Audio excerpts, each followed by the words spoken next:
Hello, chess enthusiasts. It's Mark from Mark Chess Teaching, and today I'm going to go over a U1000 chess game between a father and son.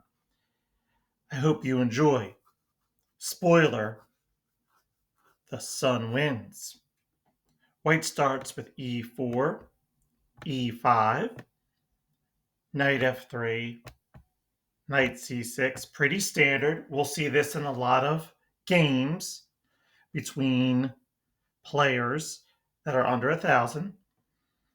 White does the bishop's opening, bishop c4. Black plays knight f6, and white plays knight g5. Now, I don't really recommend being this aggressive when you are playing. What do I mean by that? So, this runs into a lot of different lines.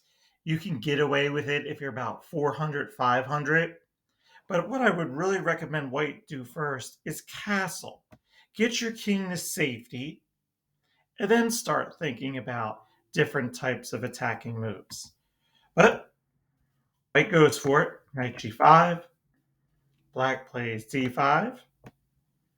E takes d5. Knight takes d5. And then queen f3. Okay. So white is putting pressure on this knight and this f7 pawn. There's really only one move that black can play to save everything. Black has a few options, though. Remember, you can take this knight if you want. But black plays bishop e6. And I don't really recommend this move, and you'll see why. Because after knight takes e6, pawn takes e6, black has double isolated pawns in the middle of the board. So you can say that white has a pretty big advantage here. But remember, we're working with U1000 chess players. Let's see what happens. White goes queen h5 check. Black immediately blocks with g6. So basically, you're giving black a free move to get the bishop out to g7 or h6 if black wants it. White takes the pawn here. Now, this gives away all of white's advantage. See if you could find that winning move for black. Yes, knight takes e5. White has given up its queen for a pawn. The game, for all practical purposes, is over. White plays bishop b5 check. Black goes c6. White goes bishop a4. Black goes queen f6. Castle.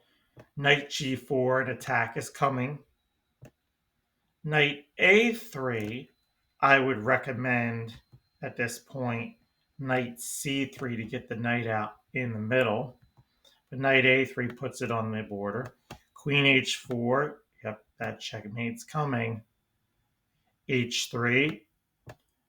Bishop d6, setting up a nice trap here if you take the knight. Checkmate. Knight c4. Bishop c5, putting pressure on this pawn.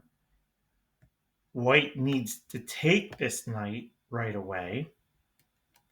But instead, white plays g3, queen h3, rook e1, and then bishop takes f2, checkmate. A quick game. The son beats the father. But let's go back and take a look at what other options white could have done.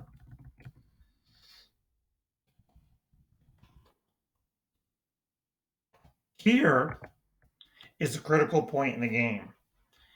As a chess player, you don't want to have double isolated pawns. And when you know you have double isolated pawns, you are down an advantage here. So, one thing I want white to think about here is development.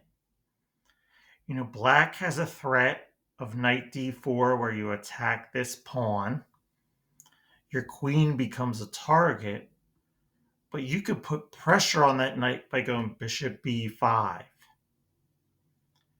Notice this option pins the knight and makes for a possibility of another double isolated pawn. Let's say black goes bishop e7, you take.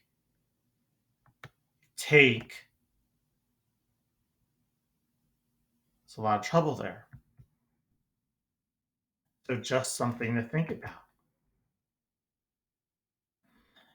Back to here, there's a threat of knight b4. You can, if you would like, castle, get your king to safety.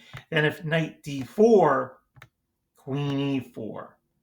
So those are some options you can do because if you notice, the e4 queen protects the c2 pawn. And if knight b4, just a simple knight a3 protecting the pawn. And you have pressure on b7, pressure on e5. So moving back some, just some things to think about. Now, one last recommendation I have is to be very mindful of an all-out attack here. I would recommend white play either d3 here or castle. Make sure your king's safe and then start building up attack. I hope everyone enjoyed this quick review and good luck with improving to 1000.